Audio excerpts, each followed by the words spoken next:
बीकानेर जिले के नोखा विधानसभा के देशनोक में हुए हादसे में सेन समाज के एक ही परिवार के सदस्यों की दर्दनाक मौत हो गई। इसके संबंध में कई बार जिला कलेक्टर द्वारा मुख्यमंत्री के नाम ज्ञापन दिया गया। ज्ञापन में मुख्यमंत्री सहायता कोष से 50-50 लाख रुपए की आर्थिक सहायता देने के लिए सेन समाज के परिवारों को सुविधा देने के लिए 14 अप्रैल को अंतिम समय दिया गया, लेकिन सरकार द्वारा इस पर कोई ध्यान नहीं दिया गया। मजबूरन होकर सेन समाज 15 अप्रैल को धरने पर आगाज किया, जो कि अनिश्चितकालीन होगा। इस धरने में सर्व समाज के लोग आए। जिन 6 लोगों की मृत्यु हो गई थी, उनके परिवार की महिलाएं भी धरने पर उपस्थित रही। साथ ही मांग की गई कि धरने पर सर्व समाज के लोगों ने सरकार को चेताया कि पीड़ितों की तरफ यहां पर ध्यान दिया जाए, लेकिन राजनीतिक पार्टी के नेता कार्यकर्ताओं ने अपने अपने उद्बोधन में सरकार को चेताया। तो सरकार कहती है कभी अपने हक के लिए बाहर नहीं है। मैं आपको विश्वास दिलाता हूँ, आप पसीना बहाएंगे वहाँ हम खून बहाएंगे। इनका हक अपन जो 50 लाख रुपए मांग है और जो संविदा पे नौकरी है वो लेके रहेंगे।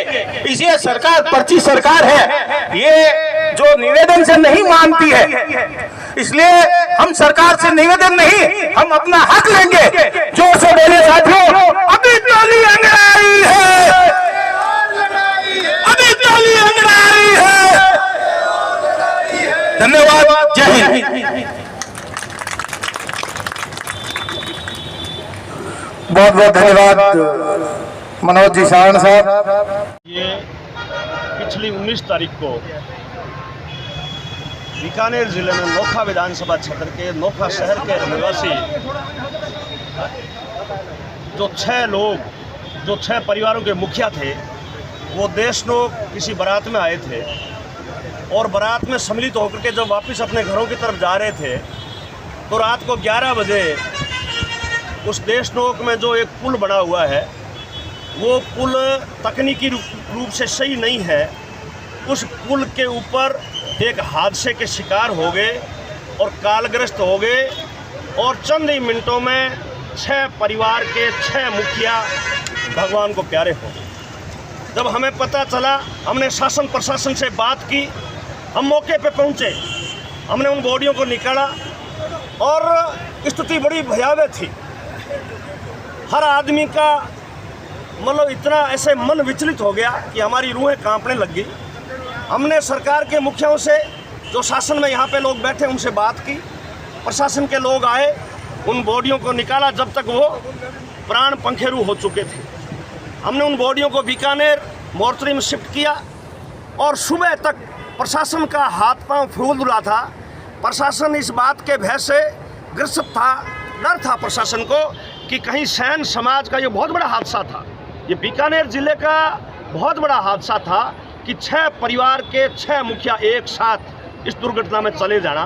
तो प्रशासन ने हाथ पैर जोड़े कि आप इनके तुरंत पोस्टमार्टम करवाओ और इनकी बॉडी डिस्पोजल करवाओ और हम इनको न्याय दिलाने के लिए जितना ज़्यादा होगा उतना ज़्यादा प्रयास करके इन परिवारों के आँख के आंसू पहुँचने का हम काम करेंगे।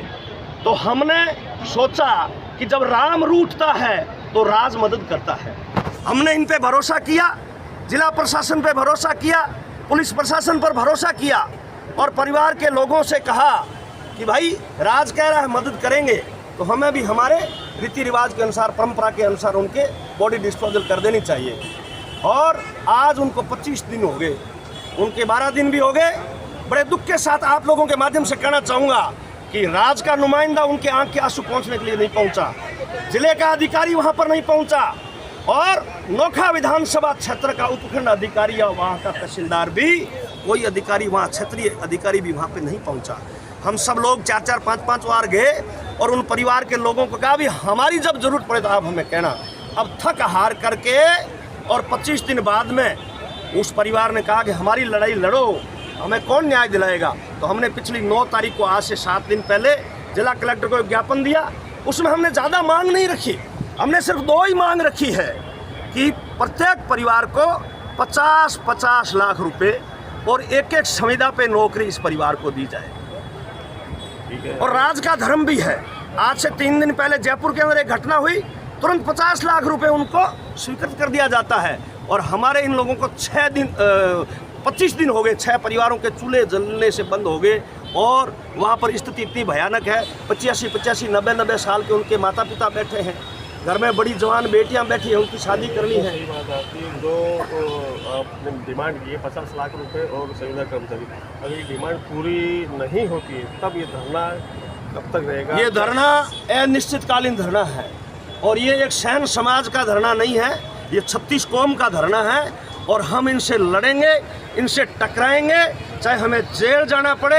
हमें ना तो कोई पुलिस की लाठी से डर लगता है, ना हमें मुकदमे से डर लगता है, ना हमें जेल से डर लगता है। ये जो लोग आए हैं आज इस संकल्प के साथ आए हैं कि इन 6 परिवारों के मुखियाओं को हम न्याय दिलाएंगे और अब इन परिवारों के पीड़ित परिवार की जो हमारी महिलाएं हैं, ये पीड़ित परिवार भी इस धरने में अभी बैठने जा रहा है। हम कोई अकेले नहीं हैं, हमारे 6 जो पीड़ित परिवार हैं उनकी जो महिलाएं, जो 6 महिलाएं हमारी बहन बेटियां जो विधवा हुई है, जिनके सर के ऊपर से साया उठ गया, उनके परिजन और परिवार सब लोग हम एक माँ के बेटे बेटी बन करके और इस धरने में सम्मिलित हुए हैं और इस प्रशासन को आपके माध्यम से चेतावनी देना चाहते हैं कि ये सैन समाज है जो 36 कौम की सेवा करता है और सैन समाज के इस आवाज़ के साथ पूरे 36 कौम के लोग, सर्व समाज के लोग जात पात से ऊपर उठ करके, जाति धर्म से ऊपर उठ करके, पार्टी की विचारधारा से ऊपर उठ करके और ये देशद्रोह पुल हादसा जो संघर्ष समिति बनी है, इस झंडे के नीचे हम संघर्ष करके और न्याय दिलाने का प्रयास करेंगे। मेरा नाम महेंद्र गहलोत, पूर्व अध्यक्ष, राजस्थान सरकार केस खिलाफ।